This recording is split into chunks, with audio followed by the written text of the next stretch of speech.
Well, welcome everybody to the first press conference of this evening, and welcome to Missy Franklin, our first winner this evening, the Laureus World Sportswoman of the Year. Many congratulations. What's your first impressions of the evening?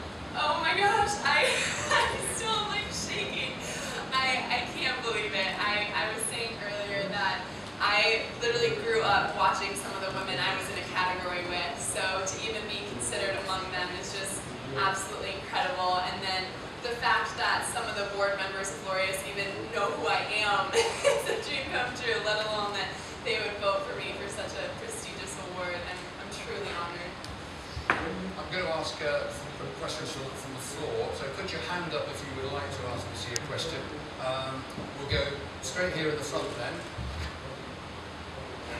Congratulations again, once again, for this award. You're very young. Now, this is a question away from the swimming pool. You have a very positive energy about you. You're very happy. You don't seem like a very negative person. How much of that is, in your opinion, how much of that is very important in terms of preparation at the highest level? Because you're dealing with a very, very cutthroat business. If you win, you're in the game. If you lose, you're out. Coaches will probably want to swap athletes.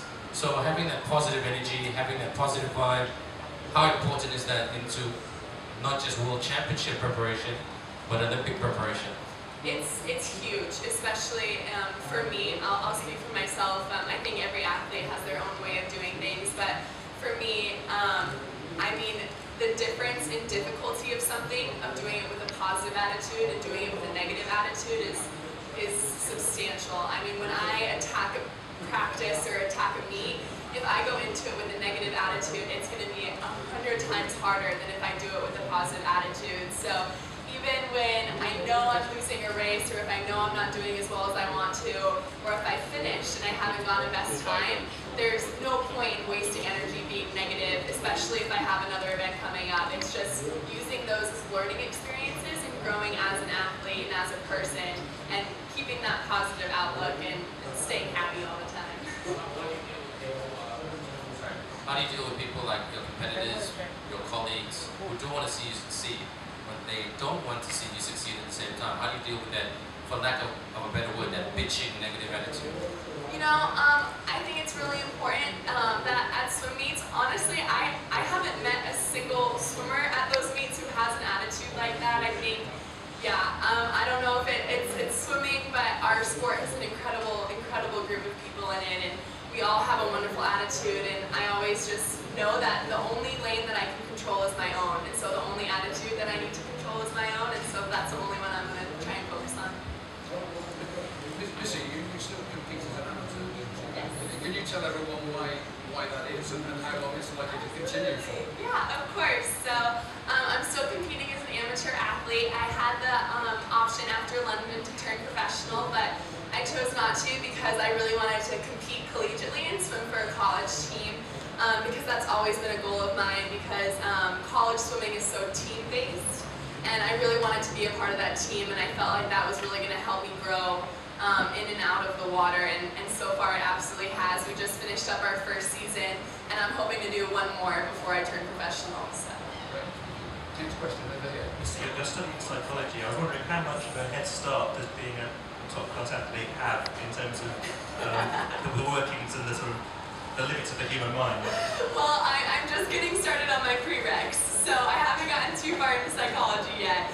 But you know, I felt like swimming has given me such a wonderful base into kind of how we function, and how when we get knocked down, how we get back up again, and just doing that through swimming, and having a bad race and getting up, or having a bad meet and getting back to training and working just as hard or harder and trying to be better than you were last time. I think it relates to every aspect of your life, whether I get a really bad grade on a test that I'm not happy with. I know I want to go back and study harder and try and get better on the next one, and I know that's going to stay with me forever for when I have my first job or for when I have a family, and I'm so grateful for my sport, for all the life lessons that it's taught me.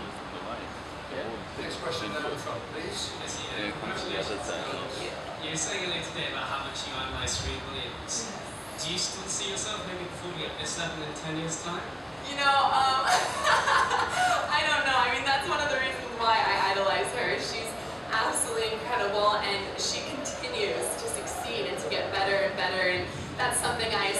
do is every year be a better version of myself and as an athlete and as a person. So it's been incredible watching her, and I have no idea where I'll be 10 years from now, but I know swimming will always be a part of my life.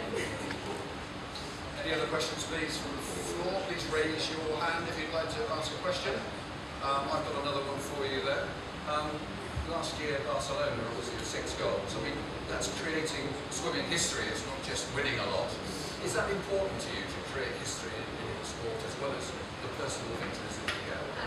You know, it's not really something I think about. I don't really get up behind the blocks and say I want to create history. I just get up there and say I want to have fun. And that's exactly what I do. I just get up there and race because I love it. And I'm so blessed to have the opportunity to get better at what I love every day. And so Barcelona was a wonderful experience for me to challenge myself and be a part of an incredible team, and it was a wonderful time. Okay. Would you like another question here? Yes, okay.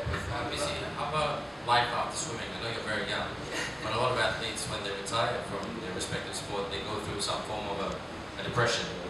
And I'm sure being a psychology student, you know that. But have you thought about life after swimming and maybe what possible career paths you'll be going down in terms of once you've sort of stop swimming altogether, competitive swimming? Yeah, absolutely. I think about it all the time. One of the things I know I was meant to be was a swimmer. Another thing I know I was meant to be is a mom. I want to be a mom so bad one day. Have a beautiful family. I absolutely love kids more than anything. So right now the goal is to major in psychology and actually minor in education. So there could be a possibility of grad school for education, but my dream job would be a kindergarten teacher. So it's really exciting though, because I think even after swimming's over, I'll still be able to set goals in my life. They just won't be in the pool. Thank you so much. Next question, You please. say your favorite athlete is Natalie Coughlin. Yes. What do you admire about her? So many things. I mean, Natalie is such an incredible athlete, and I think one of the things I admire about her is she's so talented in so many different areas. I mean, she's so well-rounded in everything that she does, but she was really one of the first United States swimming females just to break barriers.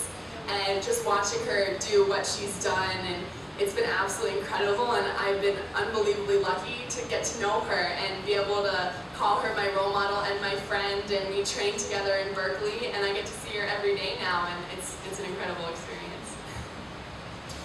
Question in the Missy, front. congratulations. Thank We've heard you're studying psychology. Do you Yes. have a mantra or any positive self-talk before you go into competition? I mean, honestly, I try to be positive all the time, so it never really changes whether I'm in or out of competition, but one of the things I always like to think about before I race is just the support systems that I have in my life, and that no matter what happens in that race, I'm still going to have those support systems. So I owe so much of my success and that positive attitude to all the people who've supported me my whole life.